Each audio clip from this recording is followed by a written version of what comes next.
got the exhaust kind of mocked up. I'm not a welder, so my welds look like crap.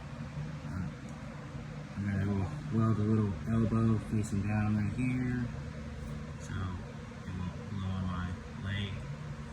Might have to wrap it too, so I won't get burned later on in the future. We welded the wastegate because I don't think it's gonna make enough boost to blow this up.